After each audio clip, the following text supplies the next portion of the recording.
I'm Howie, co-founder and CEO of Airtable. We have Nate with us as well, Senior Director of Product Marketing, and also a very, very expert user of Airtable AI. Today we're going to be talking about how you can use Airtable to apply AI in a very structured and scalable way for marketing workflows. And while obviously we're biased, we love Airtable, we use Airtable, I think the concepts here are actually more universal. One really, really important thing I've found in my work with AI with customers is, a lot of people are figuring out how to do one-off things with AI. You go into ChatGPT, you do a deep research report, you generate one image, and that's a really, really important way to explore how to use AI, what the capabilities are, especially as the models and capabilities evolve. But once you find a useful prompt or a useful workflow, I think the key is how do you scale it up as aggressively as possible? Because one of the really special things about AI is not only do you get the outputs that would have required a human maybe many hours or even days of work to produce, some of the imagery or even videos that you see, and those are things that would have taken a creative team lots of time and lots of money to produce, and you can get it within seconds or tens of seconds. But not only that, you can have parallel agents going out and doing this work in a massive parallel basis. So having not just one, but hundreds of images generated all at once, that's the real power of AI. And we're going to show you what that actually looks like in our product. So quick recap on Airtable. Who here has heard of Airtable? Raise your hands. Awesome. How many of you use Airtable daily or weekly? We'd like to change that. So Airtable's been around for actually over a decade. We were the pioneering app platform that anyone could use. So any marketer, any creative team, any product person can go and build their own apps effectively with Airtable. And the specialness of that when applied to AI is that I think the way you really harness value out of AI is you take AI and you don't just do it as a one-off, like I said, but you apply it in the context of your data and a recurring workflow. And that is effectively what an app is. It's data and a workflow that you can do again and again. It's a housing for the things that happen again and again. We obviously have lots of customers. We're working with many of them on exactly this, doing really, really interesting things with AI on a recurring and scaled basis. So without further ado, we just want to show what you can do now. We're going to walk through primarily one of the demos around campaign concept generation, which will be the main focus, and then we'll do some quick hits on localization and brand checking. Figure that out. So the thing I want to think about as we get into this demo is the goal here is to think about how we can get to market faster, right? Like I've been a marketer for a long time. I've been involved in hundreds of campaigns, and like no matter how much time I spend on the messaging up front, no matter how much time we do audience research, we work on the assets, the copy, the thing that really matters is when it's in front of customers and you learn, right? And you can figure out what do we need to dial up, what do we need to dial down. And so what we're trying to get to here is how can we use AI to help us pick up some of the pieces in that process, accelerate some of the work that my team's doing, other teams, so we can get to a concept that I can put in front of our CEO faster, maybe even put in front of some customers for a paint to door test or something. And so that's the goal with this demo you'll see in a second, is speeding up that process. So I'm gonna be a marketer from Converse. I'm wearing Nikes today. I probably should have worn my Converse, but that's okay. And we're gonna be launching a roller skate. So what we're gonna do is come up with some concepts for our roller skate launch in just a few seconds. And what you'll see as part of this is that the exciting part is not that you couldn't do some of this maybe in a chat thread, right? Where you could just ask ChatGPT or Cloud or something, perfect, to like, hey, like help me come with some concepts or do some research. But the key about this is how we're gonna do this at scale and how we're gonna do this across not just creating one image of an idea, but creating almost 50, right? And then more importantly, how can we set up a system where I might be doing this once, but my team, you can see some of the other examples we created here, could do this as well. And maybe all of our teams could be doing this. And so now it's not just 50 concepts in a few minutes, it's hundreds of concepts over time and thousands, whatever, right? And so it's a scale of that, of creating this sort of system that we can scale and use and help us accelerate the time to market. And I think going back to what a lot of the other presenters said as well is, again, this is not perfection. This is about accelerating and learning and getting to ideas and things we can put in front of people faster. Okay, so let's get into it. So right here, I have my new campaign up here, Converse. We're launching a roller skate. Hopefully the text is big enough for you. I also want us to explore a pop-up in Grand Central Station. We looked at it with Severance. And then I've got two key files in here as well, which I'll point out. Got my campaign brief of what we're launching here. So product overview, market context, audience, brand positioning, and I'm giving that to the AI to be able to extract that and use it as part of the concepts, right? Also got my product image, right? This is what we want to make sure is included in it. And so what you're also not seeing when I'm about to click this is things like brand guidelines. And that's because that's already baked in. If I'm going to be running something that I want all of my other teams to use, that's already baked in the system. It knows my brand. And you'll see that in a second. So what you're seeing is we're kicking off a bunch of agents that are now going to do research on our company strategy, do our campaign analysis, our brand analysis, start concept generation, eventually kicking off some images. And so what we can see here is that when it's doing that analysis, it's going to come through and look at what our company strategy is. I've already preloaded it with some documents about our mission, things we're focused on, but I'll also do additional research to see like what's happening in the news, right?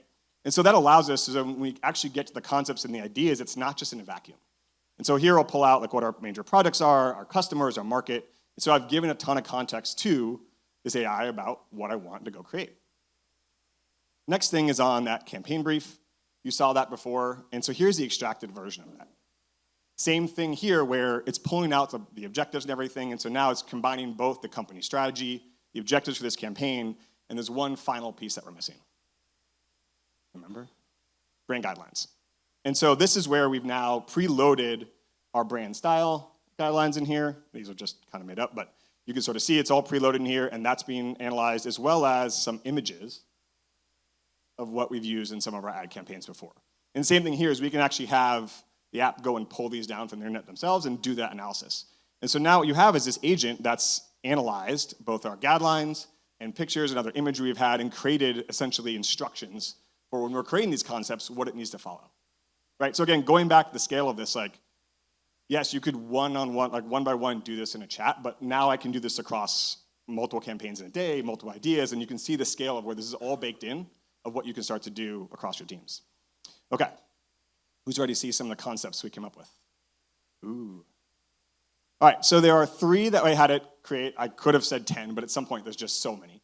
And so these are 3 ideas of what we could do for a launch. So one of them is roll the block, own the night. As the sun sets, the city becomes a canvas, inviting a new generation to claim their flow. Right? We said this was target young adults. We have flow state, this idea of like a docu-series is this next one. And then the last one's around this like find your flow, leave your mark. And I might like these, I might not. I could ask it to do some more. I could even actually edit some of these. You can go in here and edit them, and that could control the actual things I actually create.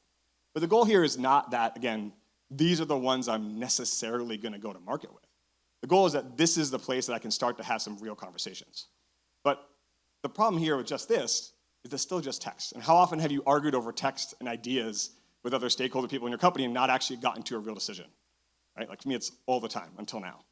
And so now we can actually see what does flow state, 10 rides, 10 nights possibly look like.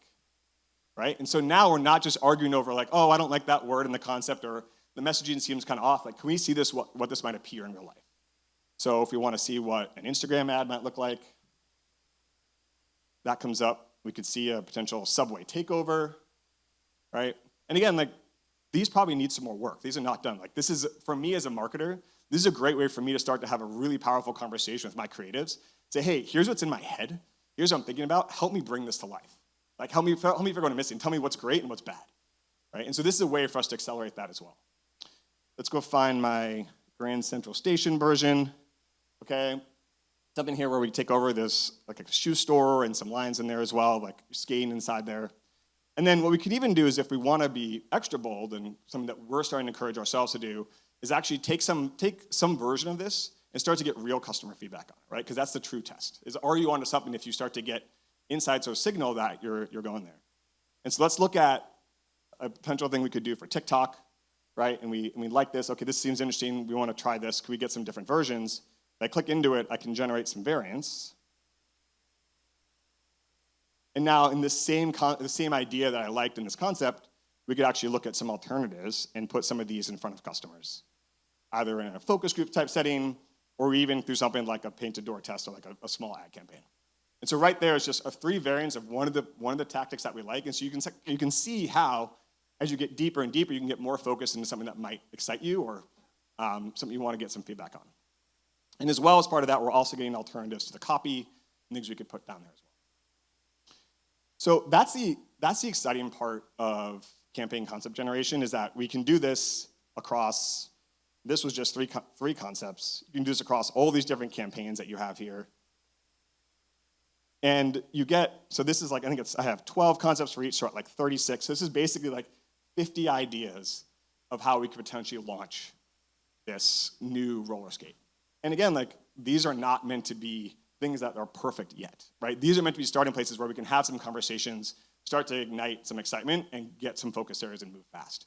So how can we shorten that time frame it takes to get from an idea or an early concept to actually something we can get into market? Okay, so that was concept generation.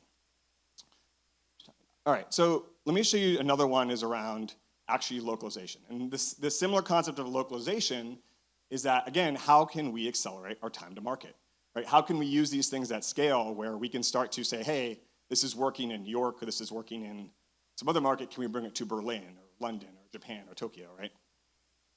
And so this is an example here. I'm not going to do sort of the same walkthrough I did the last time, but what we've done is with the same kind of roller skate.